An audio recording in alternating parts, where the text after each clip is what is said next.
Ever feel like you've looked through every car shopping website but still haven't found the car you really want and don't know what's actually a good deal? That's where Car Gurus comes in handy. Car Gurus gives every car a deal rating from great to overpriced using an impartial, unbiased algorithm. Plus, they have millions of cars to choose from. The best part? With Car Gurus, you can see key details, find financing, and shop from cars that can be delivered all from home. Ready to find a great deal on the car for you? Grab your phone and head to cargurus.com.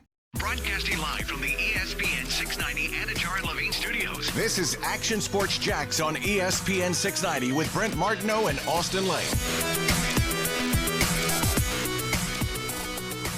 Oh, Sunshine and Rainbows Club? Better believe it, man. man. Some big-time membership coming up over the next couple of weeks. We did the ultimate yesterday here in Jacksonville. Had a good performance to sit on for 2 weeks going into the regular season. The alternative would not have been as good. No. Either way, we got a lot to talk about, so I like it. I did too. That was fun. That was a nice performance. Everybody needed to see it. Yeah, it's against Dallas, and Dallas wasn't playing anybody. And, well, the Jags were hardly playing anybody, and it doesn't mean that much based off it's a preseason game, but it was nice to see. Mm-hmm. So that's the reality of it. And, man, I tell you what, Trevor looked good. Oh, yeah. And when you got all the headlines around the country, Lawrence brilliant against the Cowboys, you have things like that. That's a nice little narrative to have.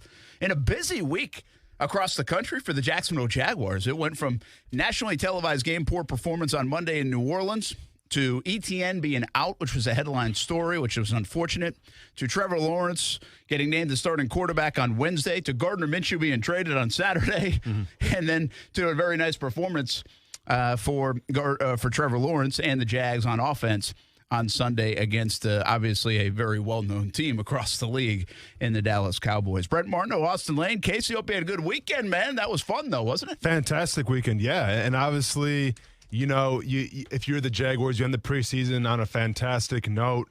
Now there's hope. Now there's intrigue. People buying their Super Bowl tickets, all that stuff. But it's good. It was well needed, especially from Trevor Lawrence's perspective, where you need to get that guy some confidence, and I think you got that guy some confidence and then some. Yeah, I think so too. They did a nice job, you know, in terms of getting him comfortable in the shotgun, right, getting the ball out of his hands. And this was an interesting thing that I picked up on the game, and we can break it down later.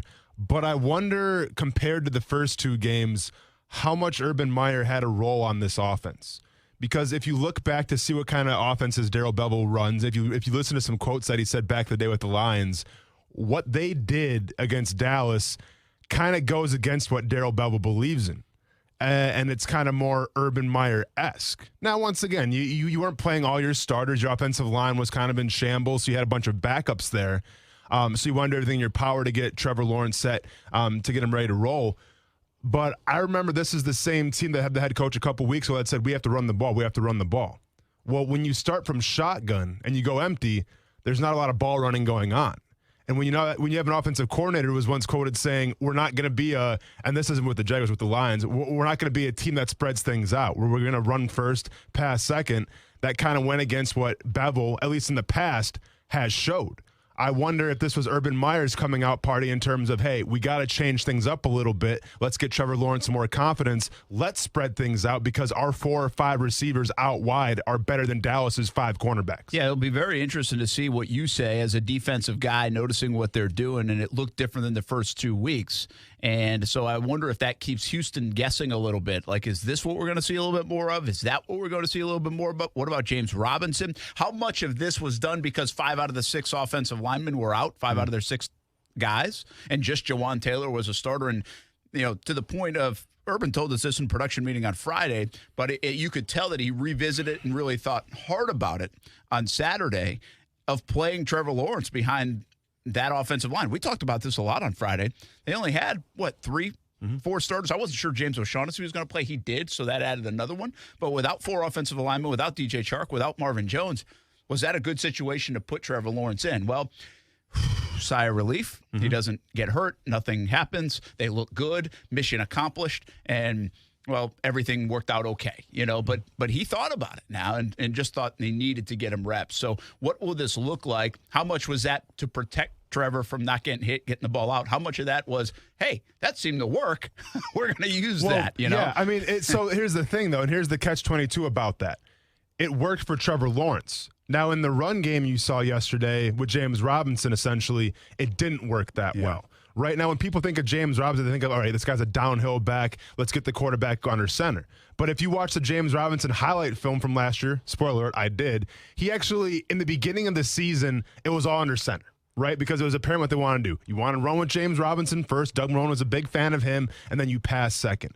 But if you go later on towards the season, when they're getting blown out and you had the threat of Gardner Minshew or Jake Luton, whoever it was, passing, well, then all of a sudden you saw a team that they were out of the shotgun. And James Robinson was running out of the shotgun and having success with it. So to me, it comes down to once you play week 1 against Houston, can you threaten the pass enough? And can the Houston Texans take Trevor Lawrence serious enough where you can set up some of that running game out of the shotgun? I'm not sure if you can or not yet, but I'm very curious to see how Houston's going to handle the Jaguars offense. Well, I'll tell you what, the way he throws the football, I think, is a threat enough in the passing game. I mean, you saw some of it yesterday. Some of it was easy, but some of it also, it's just I try to tell folks this. I mean, dart comes to mind. That's a good word because what do we think about when we think about a dart? It leaves somebody's hands and boop, right there, right? And it sticks to the board. Mm-hmm. Well, that's kind of what it looks like. And I only get this a couple times a year to be able to down on the field on the sidelines and see it from that vantage point. And, man, you can hear it. You can see it. And a couple of those short 8-yard passes, the 12-yard pit is just boom. Like, I feel like I could catch it because it would get stuck in my belly. Mm-hmm. I mean, it is delivered just like that. I mean, so that looks different. And to me, Austin, that's enough of a threat. You got a guy that can really throw it. And then the down the field pass obviously was a brilliant one that he threw. And the beautiful touchdown to Laviska Shenault, perfect placement. I mean, I would say that's a throw that you got to be able to make as an NFL QB. But again, I mean, Jacksonville, that's been a question mark at times. He made that throw look easy. So I think there is a threat of the passing game. Mm-hmm. Now, what you want to do around that, I don't know. I mean, they're going to have to figure it out. Can you show both? Can you mix it up? Do you have to commit to one or the other in terms of, be a little bit of that spread and RPO and get the ball out, and then can you go transition back into, all right, get under center, throw it downhill a little bit, be more traditional? Can you show both in a game plan, or do you kind of have to attack it one way or another? See, you can show both, but in the first 2 preseason games when Trevor Lawrence has been under center, now he's had some of the best throws of his preseason because guys are chasing after him, and he makes those dart throws as you alluded to, but at the same time, he's also had some of his worst throws when he's under center, when he's getting chased, just because the timing is a little different and you can't see as much if you're not in the shotgun. So to me, what it comes down to is if you're going to Houston week 1, what gives Trevor Lawrence the most confidence? That's what I'm worried about right now. Yeah. I'm not worried about what this offense looks like in terms of, is it 50-50 run pass? What is that personnel going to be like? I'm worried about getting Trevor Lawrence the most confidence possible to go out there and win a game. And from what I saw against the Cowboys, it was out of the shotgun. So if you have to run a lot more RPO on, there's a caveat to that. That means that if you do that, well, then that's going to increase the risk of Trevor Lawrence being able to run as well. Right? Because the only way to keep the defense on their heels is if there's a threat to take off. That's what Minshew ran a little bit towards the middle and the end of last season. So there is going to be that threat there. You are opening yourself up to get a couple quarterback hits every once in a while. But if I was Urban Meyer right now, if I was Darrell Bevell, I would take a long look at going out of the shotgun a lot more just because it seemed to be the most comfortable. It seemed to have the most rhythm. I'm not sure how much you can count against, the Dallas 3s and 4s or whatever in the secondary helping you out as well. But just from a tactical standpoint, I think Trevor looked the most poised and the most just on point when he was out of the shotgun. Yeah, I think so, too. I think that was a comfort zone for him, and that was a good job. But I think, again, it had a couple of different effects. What I don't know is if it had a third. I think it had the effect of getting Trevor comfortable, getting him in a rhythm. I think it had the effect of, hey, we don't want to get him hit. He got hit the one time on a roughing the passer, but let's get it out of his hands so we can protect him and get him to the regular season. But I don't know if the third one is, hey, this is going to be a little bit more sampling of what we plan to do. So let's showcase a little bit of this. Let's practice this because this is what we are going to be. We're guessing a little bit. So what will they do? How will they do it? And let's be honest, James Robinson, you certainly need to have involved, want to have involved. You've got to be able to run the ball, as you always say. But the bottom line is the number one goal of this for the offense is get number 16 comfortable. Do what he likes. Everybody else is going to have to adjust a little bit around that quarterback, most likely. So be fascinating to see what the Jacksonville Jaguars decide to do. I will say this about Trevor, and I think Urban said this, but I think we've even talked about it last week. Trevor, even though the offense was bad, in the first 2 weeks, and it didn't look good, and it was a lot of production and no touchdowns. Trevor didn't look bad. I mean, he wasn't bad.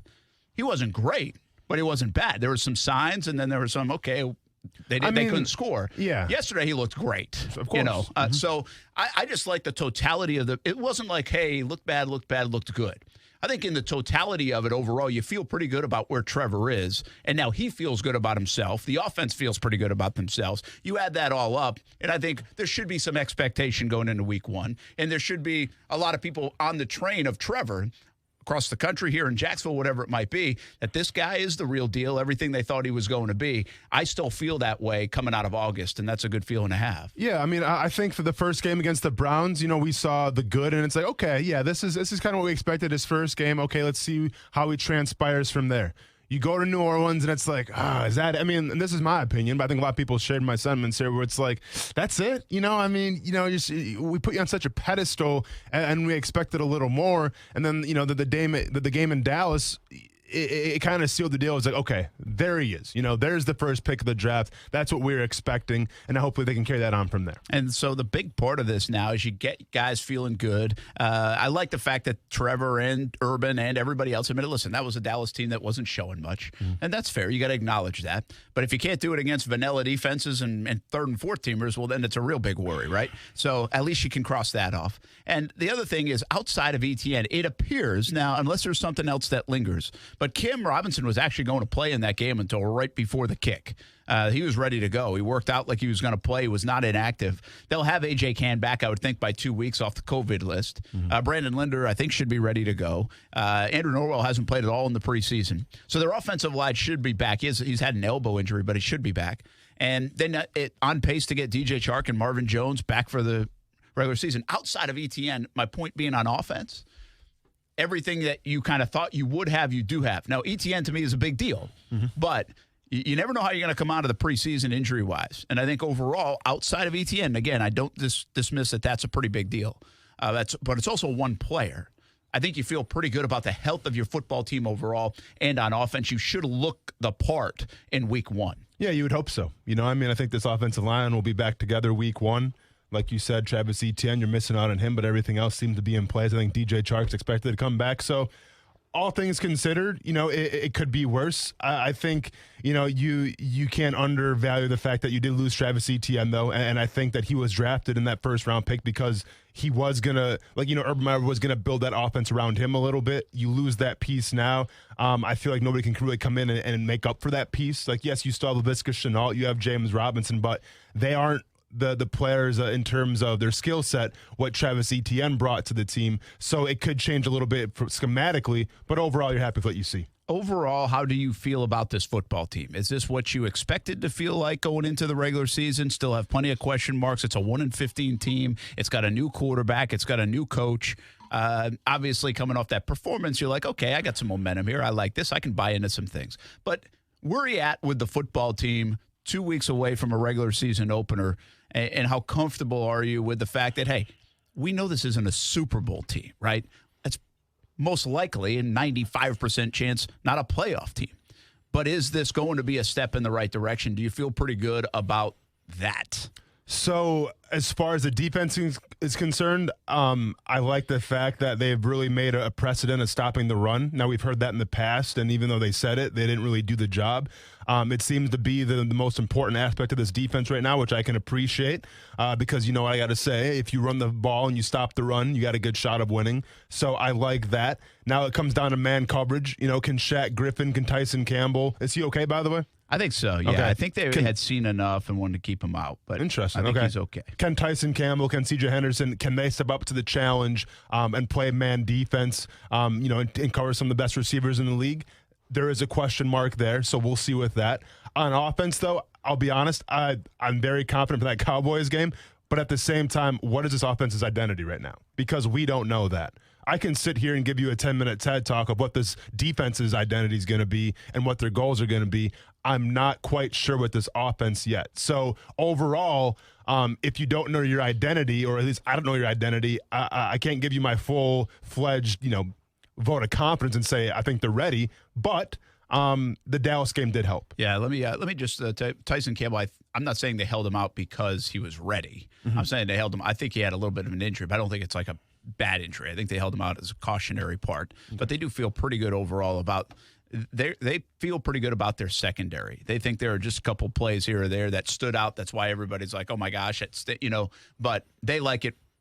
I think where they're at, and they think it's going to get better. There's some young guys back there, obviously, too. So I think there's something to like about their secondary in terms of their athleticism and their length and their speed. And I feel like C.J. Henderson has made some plays like each and every week of the preseason, kind of like that, especially if you go back to where your first the first couple weeks of this preseason where C.J. Henderson was compared to now. I feel a whole lot better about number 23, so that's good. But back to your identity, because I've thought about that a little bit. I know that's a question mark. Isn't this kind of simple, though? Isn't the identity their offense, number 16? Isn't it Trevor Lawrence? Isn't it like how he plays is how they go, probably? And isn't that kind of a good thing? We haven't had that. So we would say, hey, are they a run-first team? Are they Fred Taylor, Maurice Jones-Drew? Are they Leonard Fournette? Are they now James Robinson last year? But isn't this really the first time in a really, really long time, if not ever, that the identity of this football team really revolves around the guy taking snaps from center? And that's who it is. That's the identity. This is Trevor Lawrence's offense. It's Trevor, but what does that mean, though? Are they going to run or are they going to pass? Yeah. Because when you get guys like Chris Manhertz, when you draft a guy like Luke Farrell, that shows me that you're trying to be a run-first team. And we've heard Urban Meyer allude to this a little bit. If you get a guy like Zach Ertz and you trade for him, well, then that shows me you're trying to be a pass-first team. The first couple of games in the preseason, I think you were trying to be more of a run-first team and go off play action. What I saw in Dallas was obviously you're a pass-first team. So I understand that the identity is Trevor Lawrence right now, but that's a name. What are you trying to do on offense? Yeah, that's fair. And do you think, how quick do we know what that is, right? I believe that everybody wants to run the football, especially if you have a young quarterback, you want to run the football. But I believe that this is still about how he throws the football. That's not to say he's going to Patrick Mahomes it and throw it 45 times, to your point. But I think for me going into the year, it's, okay, if this kid plays well, they're going to be in games, win games, have a chance to win games. When he doesn't play well and he has some rookie blues, they're going to struggle. And so that's, to me, their offense. And if that's getting the ball out quick and throwing it 4 yards and letting Laviska Shenault take it 6, 7, 8 yards, if that's 3rd and 8 and boom, rifling a pass in there on a slant pattern, that's it. If that's hitting a bomb down the field, which he likes to do, and he's done that a few times in the preseason, which is nice to see, then that might be it. But, I get your point. The nature of the question is, are you going to run? Are you going to pass? I don't think they're going to be a 50-50 team. You can try all you want. Everybody wants to do that. Every offense coordinator who's ever existed wants to do that. But to me, going into the year, everything revolves around him in that position, which is so different than what it's been. It really is. It just hasn't been that way. Now, the quarterback's always integral, but it just hasn't been how he goes, they go. And I think that's the way it is here in 2021. No, sure. My only point is the fact that, if I was to go on, let's say Houston calls, like the Houston radio station, they want me to come on their show, and they want me to talk about the Jacksonville Jaguars of who they are week 1. And they ask me, Austin, what do you think the Jaguars are going to come out with offense? What are they going to do? And I'll be honest with you, I really have no idea. Yeah, and that to me is what the identity speaks right now. Now, once again, we get in the regular season, we're going to see a little more, and we'll figure it out. But I'm just saying, entering week 1 against Houston, I can't say I'm quite sure what it's going to be yet. Yeah, and here's the deal with that, okay? That's, in my estimation, that's okay going into the season. What I don't want is 4 weeks into the year not being able to answer that. Sure. Yeah. Because that's what we did. We did that the last couple of years, especially last year. We would sit here in December and be like, what are they? Let's be honest. Last year they tried to run the ball, but their defense couldn't stop anybody, so they're playing behind a lot. Yeah, what's the identity? Remember, we used to have those conversations about Doug Marrone. What's the identity of the football team? In 2017, we knew the identity. It was defense and smash mouth football on offense, right? Mm-hmm. That's what it was. By 2020, a Doug Marrone-led team, we really didn't know what the identity was overall. Mm-hmm. I think we know what it is on defense, to your point. Stop the run. And then pray in the back end that they can get the job done. Yeah. That's what it is. Yeah. I think it's, hey, let's see if 16 can score some points. But to your point, what is it on 1st and 2nd down? What does this team look like? Are they running for 180 yards or are they throwing for 350 a game in the first month of the year? We're going to find out soon enough. We take a break, talk a lot more Jags. What else happened around the NFL as well? Hope you had a good weekend. It's a Monday, Action Sports Jacks on ESPN 690. And it's a college football week as well. Home of the Florida State Seminoles. They get Notre Dame on Sunday night right here on ESPN 690.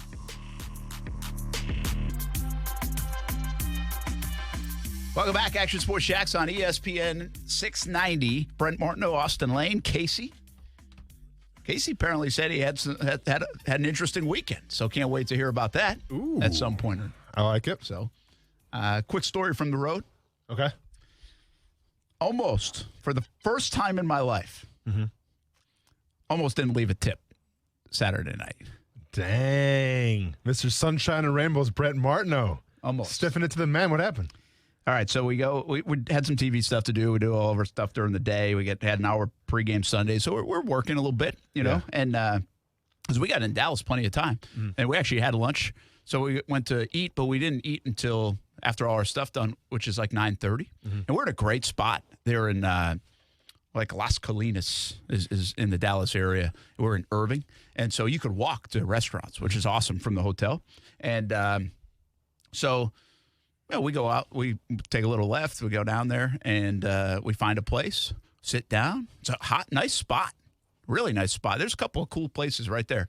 And, it's 9:30-ish, 9:35, and we take our time. We order. What type of restaurant was it? It's like, it was called the Ginger Man. So I don't. The Ginger Man? Yeah, so, obviously they had beverages and they had a little assortment of food, like between appetizers and, but there was like fish and chips and I got it. It wasn't like a pub per se, but it had that kind of feel to it. All right, well, I just Googled it and it says that the website is the Ginger Man Pub. Oh, is a pub on the end of it? Yeah. Well, that's what the website says, the gingermanpub.com. I didn't see the pub part on there. I'm saying the name is a Ginger Man, but the website says the gingermanpub.com. Oh, okay. Well, so there you go. Pub-ish. Yeah, but it doesn't feel it. It's like in it'd be like if they put a pub in like the new Durban Crossing area or the town center without all the Irish flair to it. I got you. I got you. Like I think of Culhane's, I think that's like a pub. Of course. Yeah. Right? This didn't have that feel to me. Okay. But it had some pub-esque food. Okay. If you have fish and chips, you're kind of pub-ish. You're a pub, right? Yeah. So bottom line is, it's fun. We're outside. It's a happening place. Nice night in the area. And 9:35-ish, get an appetizer. Ready to order. It takes a little bit for the waiter to come back, which is fine. Okay. It's okay. Get our food. Still takes a little bit. There's a lady that comes by and takes our menus. And I was like, well, that's cool. I already know what I'm going to order. I think she must have thought we had already ordered. Sure. Well, so now it's like 10:05, and it's still certainly fine. We're not in a hurry at all, okay? Yeah. And waiter comes back, and we're like, hey, we're going to order our food. The kitchen's closed. Oh, no. The kitchen's closed. So they thought that you already ordered. You didn't. And then you missed out on ordering the food. Yeah, he never told. We got there at like 9:30, 9:35-ish. I'm telling you. Yeah. Never told us that the kitchen closed at 10 o'clock. I mean, it's Saturday night. I know things have changed a lot with the place is pretty busy, not like crazy busy, but people are eating. Like there was nothing to say like, hey, this place might close in a couple minutes. Okay. And usually, like, if you're at a place, they might say, oh, yeah, if you want to put something in right now, tell me because we're getting ready to close the kitchen down. I know, yeah. And so I'm like, are you serious? Like, and I've told you this before. We've had these conversations. I'm not the guy that complains at a restaurant. Sure. Never once in my life have I sent food back. I'm not. You could wait. I'll wait for an hour and a half, and I'm not going to complain. Now, somebody else probably on our table will. Of course. Yeah. But I'm just not that guy. Yeah, I mean, I'm not. I'll go like, or let's say a little sigh, but I'm not going to complain either. So we're in the same boat there. But now I'm kind of pissed. Should be. And I'm just like, well, where are we going to go? I mean, it's 10 o'clock now at night. We came here to eat and kind of hungry, quite frankly. And we had like chips and salsa. McDonald's is what we had. Yeah. Right? Yep. And I'm really just now it's a principle thing, too. It's like, why didn't you just say, hey, just so you know, we're going to close at 10 o'clock. Can you get your order? And he came back like twice in a half-hour span. So, I mean, someone might be able to argue that it was kind of slow service anyway. But no way. I'm just like, I was kind of like, I had to just settle down a little bit. Marcel's very calm too. He's not mad about anything. But we're both like in a state of shock that the kitchen closed and we weren't told. And long story short, he looks all around. We got like 6 restaurants right there. They were all closing at 10. The kitchen closed at 10. So we basically had to walk like 1.5 miles down the road to another spot. Maybe it was a mile. They had any scooters for you? They had scooters there. I know. We didn't. We were fine. The walk part was fine. Okay. So I did leave a tip. But I'm just telling you, it was That's generous. I couldn't do it. I just didn't have it in my soul to not leave a tip. Yeah. But because let's be honest, but you should have, because the bartender, was it the bartender's fault or was it the lady? It was the waiter's fault. I mean, it's really the waiter's fault. He just did not communicate. This wasn't at a bar. It wasn't the bar. It was like the restaurant seated, sitting man. down. We were seated. Oh, I got you. Okay, like seated at the restaurant, at the table. Okay. Like food's coming out for everybody. Yeah. And it was totally his fault. Yeah. And so I did this. This is the only way I could get this off my chest in a reasonable manner. I just said, I wrote on the receipt. Yeah. I said, please let us know next time if the kitchen closes. Yeah. That's the only thing I could do. I wanted to do more. I wanted to say worse. I mean, I feel like you could have said it to his face, though. Huh? Well, I think he was really noticeably. That was the other part. It was like he knew then we're like, he didn't even do anything. Hey, like that place is open if you need to go. Sorry, I didn't communicate. Not apologetic at all about it. Okay. That was the other thing. It was like he hardly came back after that because I think he knew we were a little not happy. Yeah. And so he didn't want to go. Okay. The last part of the story. This is, so then we go to this other place, and this place is hopping too over in this other area of town. Now, this one you can tell is more of a late night crowd. And so the guy checking IDs, because it's more of a bar place, but definitely serve food. And he's like, oh, yeah, we serve food till 1:30 in the morning. I'm like, yes, fist pump. All right, we're good. So we sit down, and they got a big menu, but we're figuring they're going to work off the late night menu because they had one of those too. It's already 10:30. And so that made sense. So they had like chicken wings and like hummus and like pizza for the late night menu. Nothing wrong with that? Nothing wrong with that. So we go, both Marcel and I are like, hey, let's go with the chicken wings. Yeah, we'd like to order chicken wings. We're out of chicken wings. Of course. Fan. There is a shortage of chicken wings. That's what everybody's telling me. I didn't know there's a shortage of chicken wings. There's a shortage of chicken wings, and there seems to be a shortage on change for whatever reason. reason. There's not a shortage at Extreme Wings in Jacksonville. There we go. So now we'll see you at Roosevelt Boulevard on Friday. All the chickens, man. All the chickens are back, just waiting. We'll be live from there 3 to 6 on Friday. Come visit us. I like it. I was like, of course. I was actually probably not very nice to this waitress. Yeah, but she had no idea, though. She had no idea about the history. The previous. But she couldn't get it out of her mouth like we're out of chicken wings. I was like, of course you are. Yeah. Just annoyed, off to a bad start. Of course you are. Of course you are. So what did you have? I ended up having like a little pizza, and it was really good. Good. So it was you got something out of the mix. Good Lord. I was like, I couldn't believe it. You know, we were talking about where do you go, Tex-Mex or barbecue, steak. I couldn't even get anything at the first place. Yeah. I was like, it's going to be a great eating experience in Dallas. Everybody always asks you, where'd you go eat? Yeah. Well, we went here, but we didn't eat. Yeah. Anyway, that's my story. I like it, man. Let's get back to the Jags talk. I did leave a tip. I just wanted to let you know. So basically, you can not serve me. You can tick me off. Sure. All that stuff, and I'm still going to leave you a tip. Now you guys Shame know. on me. Brett Marno comes to your restaurant. You can do whatever. You're still getting paid. Shame on me. Hey, let's listen to a little Urban. You got some Urban, Casey? If you have that. Urban on making the cuts, because this is a new territory time coming up for Urban Meyer coming out of the college game. It's decision time for the Jacksonville Jaguars tomorrow. Yeah, we've been every off day we have probably longer meetings than most. I have some new coach. I have a guy named Chris Ash, Charlie Strong. You have some guys that are college guys that are learning. Our safety room. I mean, all those guys are playing well. And then Tosh got that defensive line. You got your first, but there was a group of players in there that are playing very well. And then the receivers. Today. I mean, that's going to be tough. Like if you're an insubordinate guy or just kind of a pain in the rear end, I've never mind moving those guys on, but I don't have that. We don't have that in that locker room, so it's going to be tough. That's Urban Meyer. Easy cut, hard cut for the Jags, do you think? I mean, listen, I understand there's never easy, but you get down to 80 to 53. Sometimes when you have a not-so-good football team, that's not really a hard cut, right? Like I said this before, I think last week, Brandon Beane, Buffalo, they look like they have a really nice roster. And I've seen the narrative out of there is like they might have a hard time cutting. So you might want to pay attention to the waiver wire if you're Jags, who, by the way, are in the number one spot, to like the Bills roster. They might cut a couple of good players that you can use as a not-so-great roster. So easy or hard? No, I mean, it's going to be hard, especially for your first time. And like Urban Meyer said, it's one thing if you have guys that aren't buying in, that aren't playing your brand of football. Yeah, it's like a Band-Aid. See ya. One motion right off. With the guys that have bought in, though, and the guys that have played well, it's hard to look those guys in the face and say, hey, you did everything that you could, but unfortunately it just didn't shake out. That's a hard conversation to have because we're talking about guys' livelihoods here. We're talking about some guys who may never play in the league again. And this is Urban Meyer's first go at that. Now, every coach handles this a little differently. Some coaches that I played for, they leave it to the GM to break the news. Some coaches that I played for leave it to an assistant to break the news. And some coaches will look you right in the face, shake your hand, and say, hey, this is why we're cutting you. Best of luck in the future. Every coach handles this different. But I think from Urban Meyer's first time, I mean, I think it never gets easy. I remember Doug Marrone said that. But for Urban Meyer's first time, I think it's going to be a difficult thing. That's one of the reasons why I never want to get into coaching, because I don't want to have those conversations with guys. That's a tough part. And again, it's a unique part.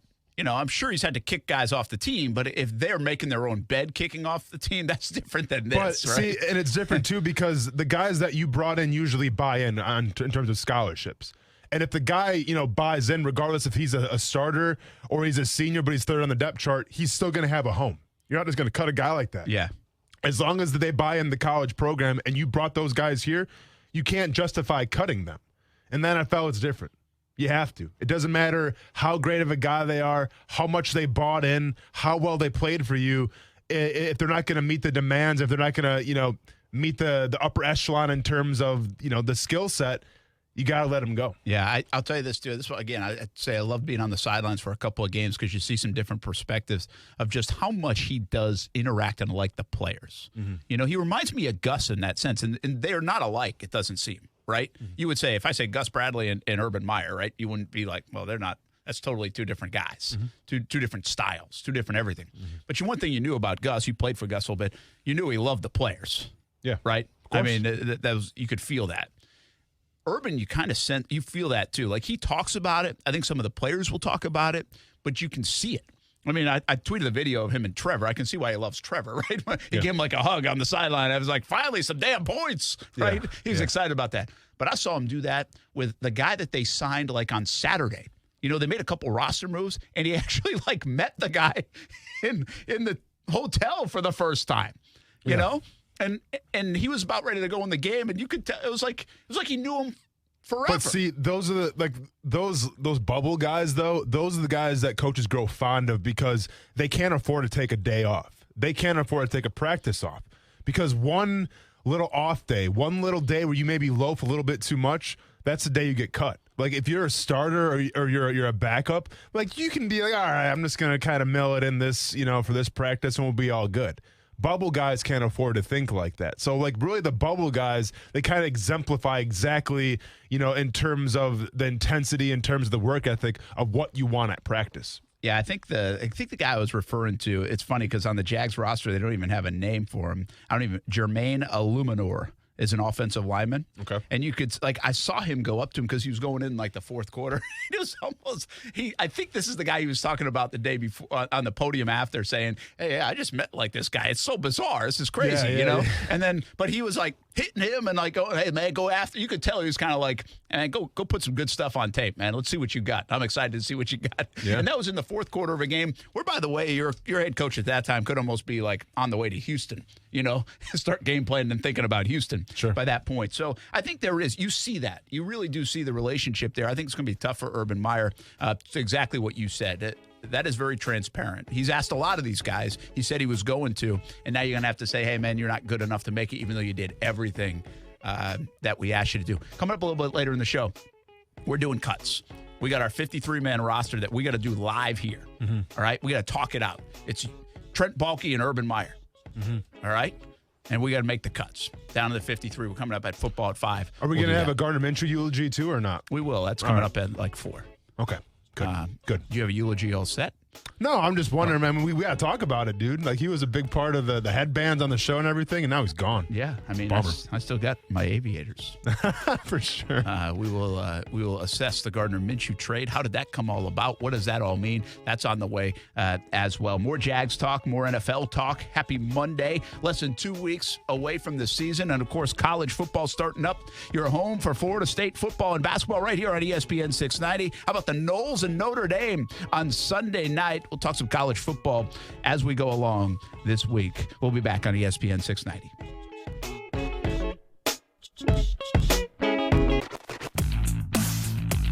Today solved a lot of problems where you just feel, last week we felt awful walking off the field, especially in the first half. But you feel good now, and, you don't want to overdo it, but I'm overdoing it. We're going to enjoy a win and go home and get ready to play one that's going to count in the win-loss column. Yeah, it counts for real now against Houston. Coming up on September 12th. That's a Sunday, 2 weeks from yesterday. So the real deal is about to happen. Here's the thing. You get cuts tomorrow at 4 o'clock. They'll be down to 53-man roster, then 16-man practice squad. But keep an eye on the Jaguars on the waiver wire, because through the third week of the regular season, so really now for the next 5 weeks, they have the number one spot on the waiver wire. Mm-hmm. So they can pick up whoever they want. And you got to believe that the Jaguars will be fishing. You got to, yeah. I mean, there's got to be upgrades and possibilities. The problem with the waiver wire, and what makes it a little bit uncomfortable sometimes, is one time it could be like a salary cap thing, bringing a veteran in rather than maybe a younger guy that's going to cost less. Mm-hmm. But the Jags don't have to worry about that. I think it's more familiarity. Mm-hmm. Do you rather have a guy that's your fifth linebacker that you've seen all camp and and you've been around him for 6 months, or do you bring somebody in that you don't know and take a chance because, well, they might look a little bit better on tape, marginally better? That's a little bit of an upgrade. So you like what you know, or you like that what might be better?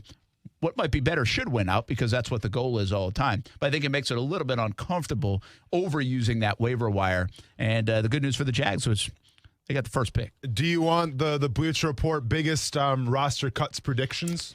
Yeah, I might have run into this article by accident. And was Taven on that? Yeah. Yeah. Yep. I think I saw Taven. Now I kind of forget who the other two. I think Penny from Seattle was on that. Not on this one. He wasn't on that one? Okay. No. So according to this Bleacher Report article, the biggest cuts that could be happening would be Peyton Barber out of Washington, running back. Miles Boykin, wide receiver, Baltimore Ravens. Taven Bryan. Devontae Freeman, running back, New Orleans Saints. N'Keal Harry from the New England Patriots, wide receiver. Jordan Hicks, linebacker from the Arizona Cardinals. John Brown, wide receiver from the Las Vegas Raiders.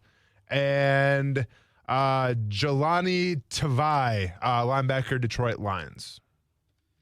Those are the biggest names. Anybody do anything for you? I mean, obviously, when you talk about the running backs, could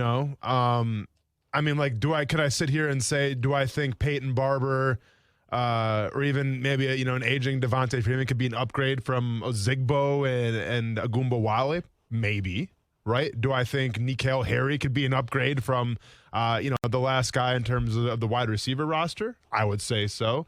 It just comes down to, do you want to risk that waiver wire claim for one of those guys? And I'm not sure if you do. Yeah, there's a reason why someone's cutting someone, right? Yeah. And again, I would be more apt to take, I know this is logic in a way, but also dangerous just to look at it this way. I'd be much more apt to take someone off the Patriots waiver wire, who I think their roster's pretty good, and they might just have to make a tough cut, than I would Detroit. Sure. Right? Yeah. But at the same time, I would ask, why are the Patriots cutting that guy? They have evaluated people pretty well over the years. Yeah. And if they don't like Harry and they've given up on him, is it just a change of scenery could do this guy better? Could he be better as our sixth guy? There's a lot that goes into it, is my point. Devontae Freeman, by the way, in that situation, I think a lot goes into Agumbawale is one of the better special teams guys for the Jags. Sure. So are you willing to part with that for a Freeman who might be better in the running game, what you're trying to do? So, again, there's a lot of different questions that go into it. And Harry's expected to be out for at least 4 weeks of action due to a shoulder injury. So there you go. That might be why. Hey, did you see the Texans are prepared to have Deshaun Watson on the 53-man roster, inactive every week, according to multiple league sources. This is Aaron Wilson reporting. Watson, who has issued a standing trade request with no deal imminent, would be paid $10 million salary.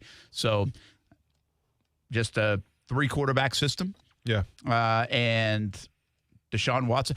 The bottom line is we know this. The Jags are not playing Deshaun Watson on Sunday. No. There's in no 2 way. weeks. No. That's obvious. Yes. Which is probably an underspoken part of that week one. I understand why everybody says, hey, Houston's a mess and Jags, they got to win this game. And I kind of feel strongly like, it does feel like they have to win the game. There's a lot. I'd play that like it's a Super Bowl so you don't lose that game. Yeah. Even if you lose the next 4, I think it's valuable to win that game. I really do. Not just because it's the first one. No, because it's the Houston narrative. And you're trying to get out from underneath your own narrative. So there's a lot of value, I think, in that first game. We discussed that. We thought there was a lot of value in last Monday night, the national narrative. Well, they swung and missed on that attempt. They can't swing and miss on this. This is huge for the Jaguars to win. But the big key, you're not playing Watson. It's like there's no secret to it. A lot of times you'll wonder if, hey, is Carson Wentz coming back if you're playing Indianapolis? We're going to play Jacob Eason. That's not this. We know. Colts got to burn some sage, playing. man. Colts are in trouble, though, in terms of injuries and stuff. And COVID now. But, that cannot be undervalued, the fact that Deshaun Watson is not playing that season opener. Yeah, I think all the smack that we talked, at least that I've talked about Houston, I've always had the recollection that he wouldn't be playing, Yeah, against week 1. I think we've always had it, but it's it's a reality. It's official now. He is not playing. It's official now. And where do you stand? Do you think he sits out the entire season, or do you think somebody trades for him? I know there's been rumors this week, but do you think...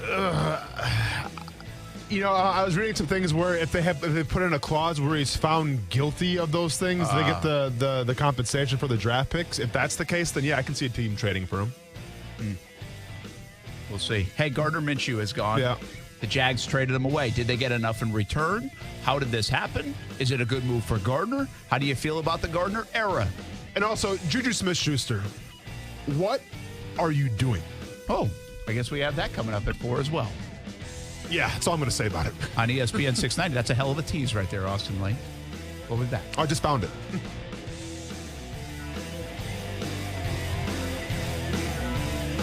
You might have noticed a change in your neighborhood lately. Yep, Sprint stores are now T-Mobile stores. Now that Sprint is T-Mobile, you get more coverage, value, and benefits than ever before. We've invested billions to bring our 5G from big cities to small towns across America. And great coverage is just the start. From high-speed mobile hotspot data to weekly deals and giveaways, our customers get tons of great benefits. Head to your new T-Mobile store to learn more. Qualifying service and capable device required. Coverage not available in some areas. Some uses may require certain plan or features. See T-Mobile.com.